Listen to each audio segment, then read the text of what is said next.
Dobry den, bonjour à toutes et à tous, bienvenue à l'écoute de ce programme concocté par la rédaction francophone de Radio Prague International. On parlera des expatriés français en République tchèque avec le conseiller consulaire Vassili Lemoigne et puis d'un record battu dans une vente aux enchères à Prague pour un tableau de František Kupka.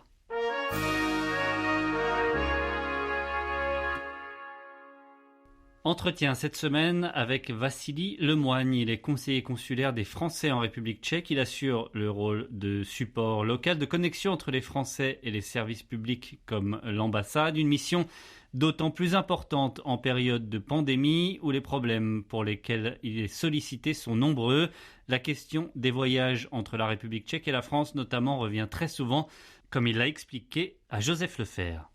Bien par vague, pendant le premier confinement, il y a eu beaucoup de Français qui ont voulu rentrer en France, et alors que les frontières étaient fermées, donc il y avait pas mal de problèmes de rapatriement en France, mais aussi pas mal de problèmes de gens qui étaient en vacances et à l'étranger et qui essaient de revenir ici en République tchèque où ils ont leur lieu de résidence.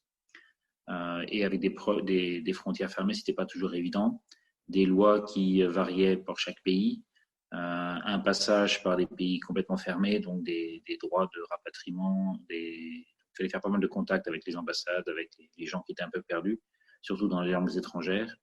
Donc ça, c'était la première vague. Après, il y a eu toute la vague des compréhensions des lois locales. Donc une fois qu'ils sont arrivés ici, toutes les lois sont bien sûr publiées, mais elles sont en tchèque. Et il y a beaucoup de Français sur les 10 000 qui habitent en République tchèque qui ne parlent pas le tchèque et donc qui étaient complètement perdus. Donc il y avait ce rôle d'expliquer, voilà, à partir d'aujourd'hui, voilà ce que vous pouvez faire, voilà où vous pouvez aller, voilà ce que vous ne pouvez pas faire, et quelles sont les conséquences si vous ne suivez pas les règles. Pendant le début de la deuxième pandémie, enfin le retour de la pandémie en septembre, à nouveau la même chose, mais cette fois-ci c'était encore plus confus parce que les règles changeaient quasiment toutes les semaines. Elles étaient, ou même parfois au jour le jour, et elles étaient annoncées au dernier moment. Donc, il fallait non seulement les aider à comprendre ce qui se passait, mais les maintenir à jour quasiment tous les jours. Et c'est ce que je fais encore aujourd'hui, pour qu'ils comprennent aujourd'hui, voilà les règles et voilà ce que demain vous pourrez faire. Parce que non seulement ils ont besoin de comprendre ce qui se passe, mais comment ça, on approche près de Noël, ils voudraient bien pouvoir essayer de planifier un petit peu ce qu'ils vont pouvoir faire pour les vacances de Noël.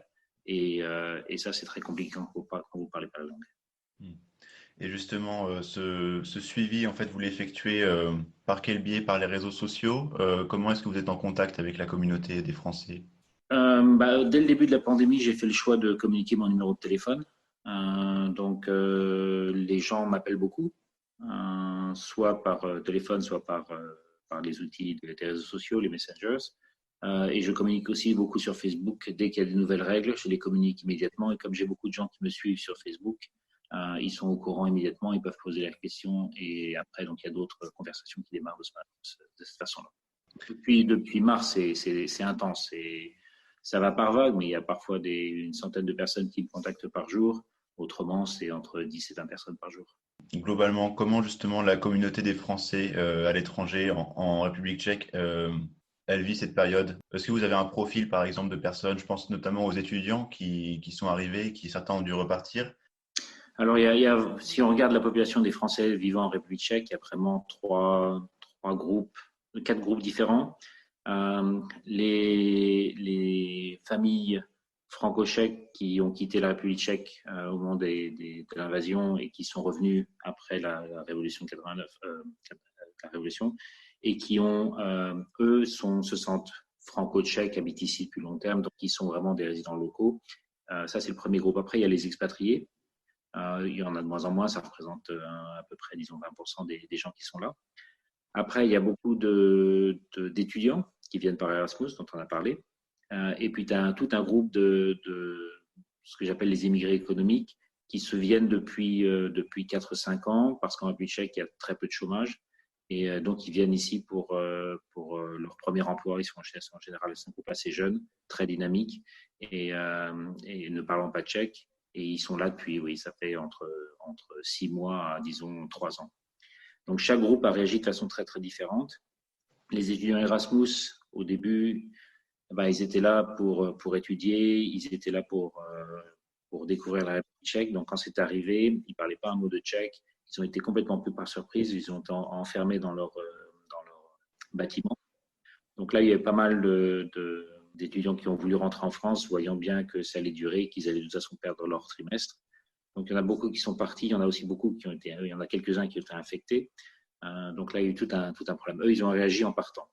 Après, les expatriés et les franco-tchèques de Racine, eux, étant locaux, se sont vite pliés aux règles locales et se sont adaptés. Donc, ils ont eu les mêmes problèmes que les Français en France, c'est-à-dire problème d'adaptation à l'enfermement ou limitation, tout ça. Le groupe qui a été vraiment le plus durement touché, c'est le groupe des jeunes, j'appelle les émigrés économiques. Eux, ils ont pris de tous les côtés parce que, un, ils ne parlent pas nécessairement la langue. Eux, ils travaillent beaucoup dans des sociétés qui ont été directement affectées par le Covid, genre restaurants, distribution, magasins, call centers. Donc, il y en a beaucoup qui ont soit été mis au chômage, soit au chômage technique, ou ont perdu leur emploi carrément, ou, étant beaucoup au contact des gens, ont été malades. Et du coup, il y en a certains qui ont tout perdu. Et il se trouve qu'aussi en République tchèque, il y a pas mal de travail au noir. Donc, certains ont aussi été infectés par ça, se sont retrouvés mis à la porte sans aucun support, puisqu'ils étaient payés au noir. Donc, il n'y avait légalement aucun moyen pour que l'État tchèque puisse les aider. Donc, avec la durée du Covid, aussi, on a comme en France les mêmes choses qui arrivent, des gens qui ont besoin de support moral, besoin de support médical. Il y a eu des morts. Donc, voilà. Après, il y a plein d'autres questions qui arrivent avec ça, avec la durée. Et justement, avec cette catégorie des immigrés économiques, comme vous les appelez, à votre connaissance, justement, le fait que certains aient tout perdu, est-ce que ça les a incités à rentrer en France? Certains sont rentrés en France parce que la République tchèque il y a pas de chômage, il y a très peu de chômage, mais il n'y a pas beaucoup d'aide en cas de difficulté. Et donc, ils se sont dit, tiens, si on rentre en France, il y a plus d'aide. Ou ils avaient le rêve ou l'espoir de trouver un travail en France parlant le français. Donc, il y a une partie qui est partie. Et puis après, ce groupe-là, c'est vraiment un groupe jeune très, très dynamique, très créatif. Donc, ils se battent. Ils ont réduit leur train de vie, ils se sont adaptés. Ils ont recommencé à travailler pendant l'été. Et là, à nouveau, ça recommence, mais ils continuent à se battre. Ils sont là, ils font attention et ils espèrent que ça va bientôt, la vie va bientôt redémarrer de façon plus ou moins normale. Alors justement, là, on voit en ce moment que la carte devient rouge, notamment, Mm-hmm. la dernière nouvelle, c'est l'Allemagne qui est passée en rouge. Et donc, vu que c'est un des points de passage avec la France, notamment, depuis la République tchèque, j'imagine que ça complique encore plus avec l'approche des fêtes de Noël, si certains veulent revenir en France ou aller en République tchèque voir leurs proches. Alors, il y a toujours la possibilité, le droit de retourner dans son pays d'origine. Donc, on a toujours le droit de faire un transit à travers l'Allemagne pour rentrer en France. L'Allemagne est en effet passée rouge, mais ça ne veut pas dire que les frontières sont fermées. Cela veut dire juste quand on est en Allemagne plus de 12 heures et qu'on revient, on doit être en quarantaine. Par contre, on a toujours le droit de passer la frontière et de rentrer en France. Par contre, il y a des règles locales et ça varie avec chaque Länder en Allemagne. Mais si je simplifie, vous avez le droit de faire le plein, d'aller en voiture à la frontière tchèque, de faire le plein en République tchèque et de traverser l'Allemagne jusqu'en France d'un trait sans vous arrêter. Et ça, vous pouvez le faire. Vous avez en théorie pas le droit de vous arrêter, même pour prendre de l'essence, même pour aller aux toilettes. Vous pouvez vous arrêter sans sortir de la voiture. Il y a des amendes de 5 000 € si on se fait attraper par la police. Mais pour l'instant, je n'ai eu aucun retour d'aucune personne qui se soit fait embêter par la police. Mais beaucoup plus de retours de gens qui se sont arrêtés normalement pour prendre de l'essence et traverser la Seine sans problème. Et concernant la situation dans les aéroports pour relier la République tchèque à Paris, à la France en général, Ce qui se passe là, il y a déjà beaucoup moins d'avions. Donc, c'est un problème parce que beaucoup de gens, y compris moi, ont acheté des billets d'avion qui se font annuler les uns après les autres et sans nécessairement de proposition de changement de billets d'avion et des remboursements ad vitam aeternam. Donc, il y a moins d'avions, donc c'est beaucoup moins prévisible. Donc, prévoir un voyage en France, c'est difficile à prévoir parce qu'on ne sait pas si on va vraiment partir. Ça, c'est la chose. Il y a encore des bus, c'est encore possible d'y aller en voiture. Donc, c'est l'autre option. quand on veut revenir de France vers la République tchèque, ou qu'on veut venir de France vers la République tchèque, il se passe deux choses. Un, c'est que le tourisme n'est plus autorisé en France, en République tchèque, pardon, mais il y a encore des gens qui essayent de venir à Prague alors qu'ils n'ont pas le droit de venir. On peut venir de France en République tchèque si on a de la famille ici, de la famille proche, qu'on vient aider un proche ou quelques conditions comme ça. Mais on ne peut pas venir pour le business ou on ne peut pas venir pour le tourisme.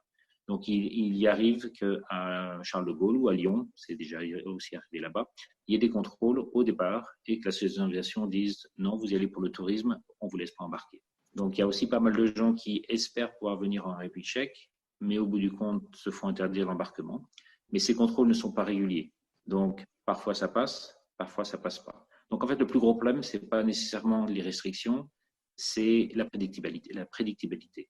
Est-ce que vous pensez que cette période va durer encore longtemps? C'est un peu difficile à évaluer, je le sais, mais est-ce qu'il y a des tendances qui se profilent?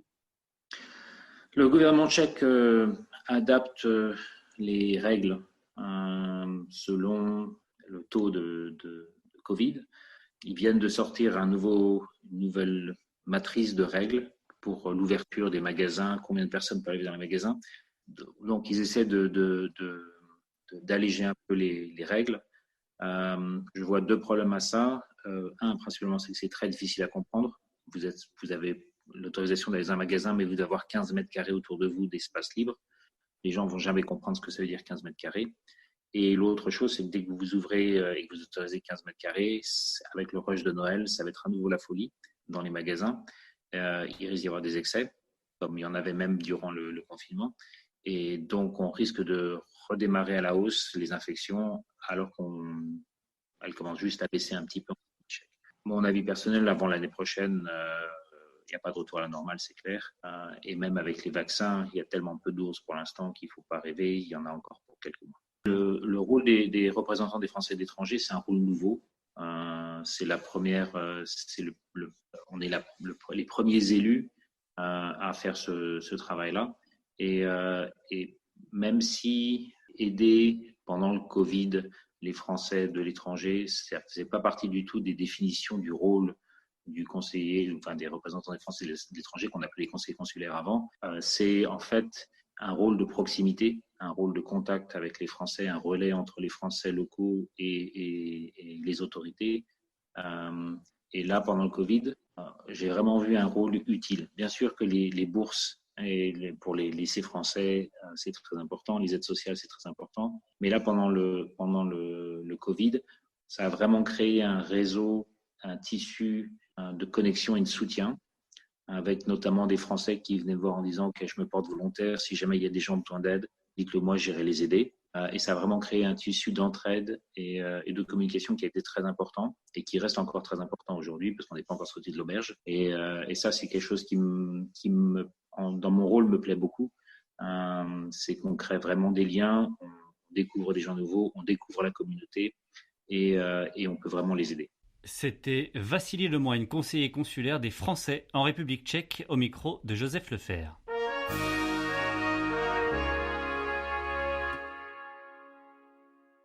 « 90,24 millions de couronnes exactement, soit environ 3,5 millions d'euros taxes comprises. C'est le prix qu'a versé dimanche l'acquéreur resté anonyme du tableau intitulé Divertimento 2, peint dans les années 30 par František Kupka, un peintre né à Opočno en Bohême et mort en 1957 à Puteaux en France, où il a émigré à la fin du 19e siècle. Cette œuvre tient son nom d'un genre musical en vogue durant le siècle précédent, le 18e, et est étroitement lié au tableau Divertimento 1, qui fait, lui, partie des collections du prestigieux musée Guggenheim de New York. La somme représente près de 12 millions de couronnes de plus que le record battu en octobre dernier par la Dame de Pique, le tableau de Toyen, elle aussi une artiste tchèque installée en France. L'histoire de František Kupka et de son œuvre reste à jamais liée à celle de Meda Mládková, qui a fêté son 100e anniversaire l'année passée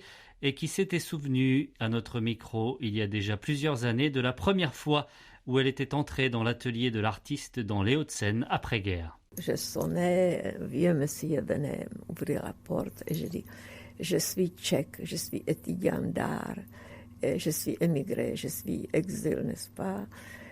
Je voudrais beaucoup voir vos tableaux. Il était très heureux parce que personne venait le visiter, n'est-ce pas? À cette époque, les Tchèques ne pouvaient pas, les Français s'en fichaient. Alors, nous montons dans son atelier et j'ai vu le tableau. J'étais absolument folle. Je dis, c'est formidable, c'est magnifique, c'est beau, c'est formidable.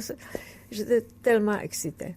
Alors, Madame Kupka était assise, n'est-ce pas? Alors, j'ai voulu acheter un tableau. Je n'avais pas d'argent, j'étais étudiant. Je crois qu'il m'a laissé le tableau pour 50 ans parce que Madame Kupka n'est pas décidée. Il m'aurait donné tout l'atelier, je crois, il était tellement heureux, le pauvre Kupka. Après, j'ai commencé à visiter Kupka beaucoup de fois. Et un jour, ils avaient une bonne, ils étaient pauvres, mais vous savez, à cette époque, toute la famille avait quand même une bonne, Yvonne, je me souviens de s'appeler. Il m'a téléphoné, il vous appelle. Il était très malade, il avait un cancer. Et c'était très difficile même de persuader Madame Kupka. C'était aussi la même chose ici avec Collage. Ils avaient l'air médecin et aucun médecin ne pouvait rien se mêler dans l'histoire. Et je savais que le médecin lui a donné aspirine, quelque chose pareil. Ça m'a pris quelques mois jusqu'à Madame Kupka a permis que j'amène un médecin de la ville de Paris, n'est-ce pas? Et il m'a dit après, il a un cancer. Je dis combien de temps il a encore à vivre. Il a dit, je ne sais pas, 1 mois, 6 mois, je ne sais pas. Mais il ne peut plus être guéri. C'est fini. Alors, pour moi, c'était naturellement une chose très triste. Un jour, il m'appelle, la bonne, il vous appelle. Alors, je suis arrivée, et il était déjà mourant, et je lui dis, Mr. Kupka, vous aurez une grande exposition au musée d'art moderne. Alors, il a ouvert ses yeux, il a dit, ce n'est pas vrai. Je dis, je vous jure. Je me suis dit, Dieu va me excuser que je jure quelque chose qui n'est pas vrai. Et je suis allée chez lui comme ça, et il a voulu presque m'embrasser. Il me dit, merci, vous êtes ma vie. Et il est tombé, il était mort. Et vous savez, ça m'a donné un choc que de ce moment, j'ai fait tout pour Kupka. Je peux dire, sans vouloir, exagérer, que sans moi, Kupka ne pourrait pas être. Parce que c'est ce que j'ai fait. Je suis allée de mise à d'autres pour dire, venez, Madame Kupka va vous tout donner. Parce que j'avais peur que toutes les galeries, tout d'un coup, vont prendre, ne soit pour rien. En plus de ce record national battu pour une enchère tchèque par ce tableau de František Kupka, donc, un autre record a été battu ce dimanche avec le prix de vente le plus élevé jamais atteint par une œuvre réalisée par un artiste contemporain. Le tableau est signé Theodor Pištěk et il a été acheté pour l'équivalent d'1 million d'euros environ. Et il est lui aussi, ce tableau, lié à la France puisqu'il s'intitule Adieu Guimol et représente l'Alfa Romeo au volant de laquelle s'est tué le pilote français Guimol en 1934. Theodor Pištěk, âgé aujourd'hui de 88 ans, a également derrière lui une impressionnante carrière de décorateur et de costumier pour le cinéma. Il a obtenu, entre autres, un Oscar pour Amadeus et un César pour Valmont, 2 films de Miloš Forman.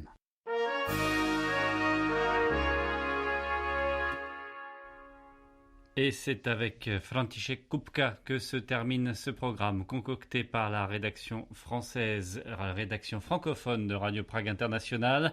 Merci à toutes et à tous de votre attention et de votre fidélité. Pour nous retrouver sur les réseaux sociaux, c'est sur Facebook et sur notre fil Twitter, @Radio Prague FR. Je vous souhaite une très bonne semaine dans la capitale tchèque. Ahoj!